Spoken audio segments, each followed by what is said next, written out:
Bonjour Ariane.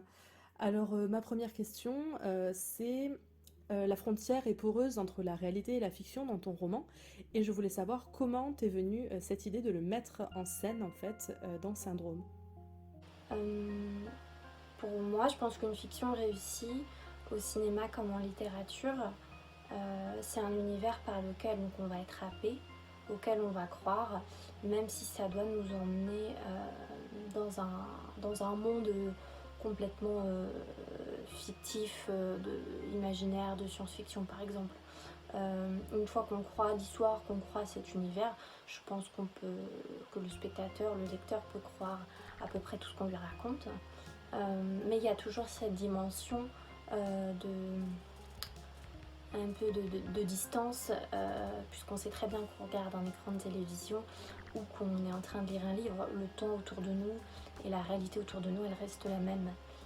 Et j'avais envie que cette frontière-là soit presque indissociable, euh, invisible en fait, pour le lecteur comme pour le personnage. Que tout se confonde, se mélange, puisque le personnage donc écrit la réalité dans laquelle il vit, mais invente aussi une histoire, un roman dans laquelle peut-être il aimerait lui aussi vivre, comme peut-être des gens aujourd'hui aimeraient vivre dans un film ou un roman qu'ils ont lu ou vu. En tout cas, moi j'aimerais bien, je pense. Et du coup, puisque tu nous parles de films, de livres, quelles sont tes sources d'inspiration lorsque tu écris tes histoires? Euh, J'essaie de m'intéresser à ce que je connais le mieux, c'est-à-dire au quotidien, au réel, à l'ordinaire. C'est ce qui me parle le plus, parce que tout simplement, on se ressemble tous probablement dans notre quotidien.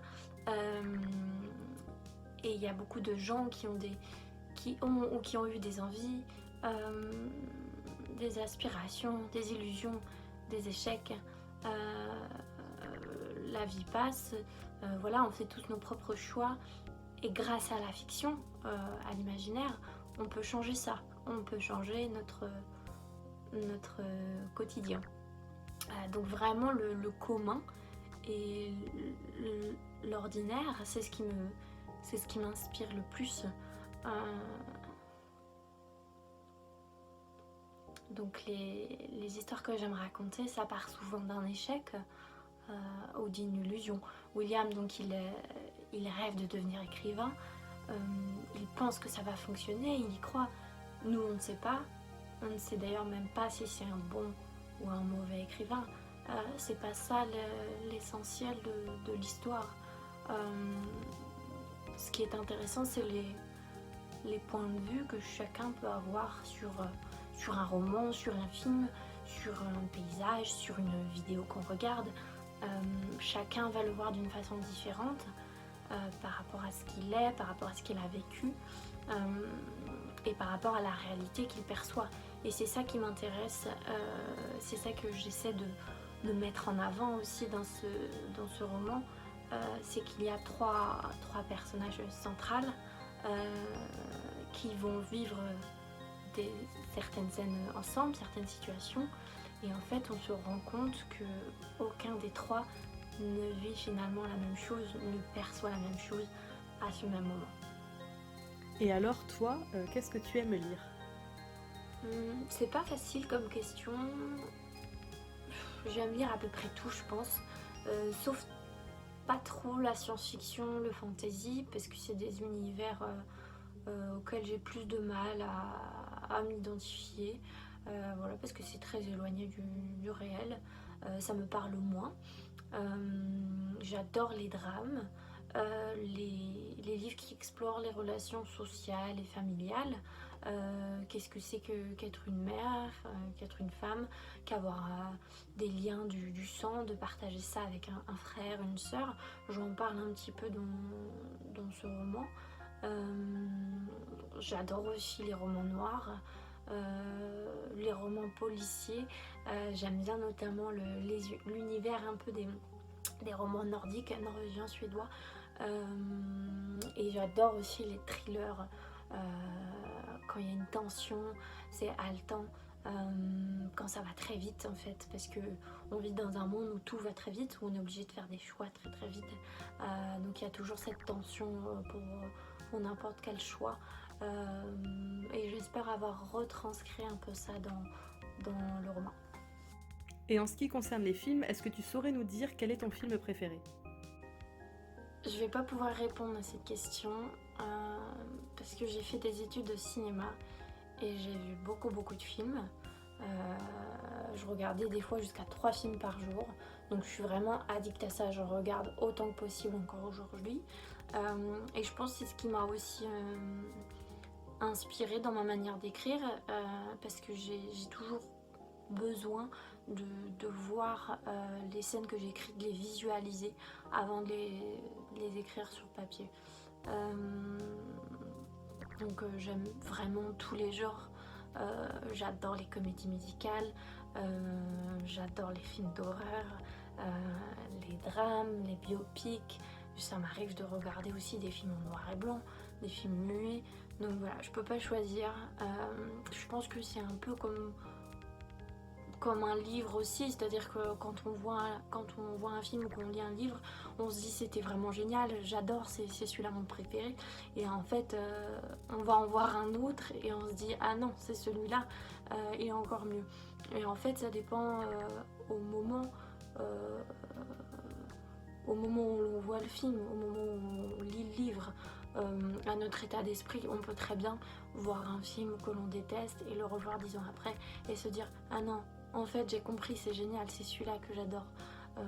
Ça m'est déjà arrivé. Donc voilà, je pense que ça dépend. On peut avoir des préférences, mais à différents moments de notre vie, tout évolue. Et puisque tu t'intéresses à ce quotidien, à ce réel, l'ordinaire, est-ce que tes personnages sont inspirés de la vraie vie? Donc oui, bien sûr. Je pense que ce qui rend les personnages attachants et humains, c'est parce qu'ils sont comme nous. C'est-à-dire qu'ils ont une personnalité, ils sont complexes, on ne les comprend pas toujours, ils font des choix incompréhensibles, ils se perdent, voilà. Et puis surtout, ils ont des qualités mais aussi des défauts, parce que tout le monde a des défauts, bien sûr. C'est ce qui nous rend humains. Euh, et j'aime à penser que les auteurs, quand ils écrivent, quand ils créent un personnage, ça leur échappe toujours un peu, qu'on les laisse un peu vivre, expérimenter par eux-mêmes, comme si on perdait le contrôle de ça. Je trouve ça assez intéressant. Ça m'est arrivé avec ce roman. Voilà. Mais en tout cas, un personnage, quelqu'un de parfait, je pense que ça n'existe pas. Et puis si on crée un personnage parfait, c'est sans doute pas très intéressant. Et oui, tu nous parles de laisser les personnages faire leurs propres expérimentations. Est-ce que donc tu peux nous raconter une anecdote d'écriture, quelque chose qui t'aura marqué pendant l'écriture de Syndrome? Donc je ne veux pas trop en dévoiler par rapport à l'histoire, mais je me suis laissée moi-même surprendre par le roman et par le personnage. Donc William, c'est quelqu'un qui veut devenir écrivain. Il cherche son sujet, donc il écrit de manière désordonnée les choses comme elles viennent pour trouver l'inspiration. Et j'ai voulu faire la même chose, donc écrire de manière totalement déstructurée. Ça pouvait être une scène entière ou un chapitre, et je savais que ça allait au début, et puis après autre chose me venait. Ça pouvait être quelques phrases ou même une réplique ou quelques lignes décrivant une action ou une chose, et je savais que ça allait aller à la fin. Et après j'ai un peu réorganisé tout ça selon la trame que je voulais au départ. Donc c'était pas la manière sans doute la plus simple d'écrire, mais j'ai voulu vraiment me rapprocher au mieux du personnage et réorganiser tout ça. Donc j'espère que ça fonctionne dans le roman. Et oui, je pense que ça fonctionne très bien dans ton roman.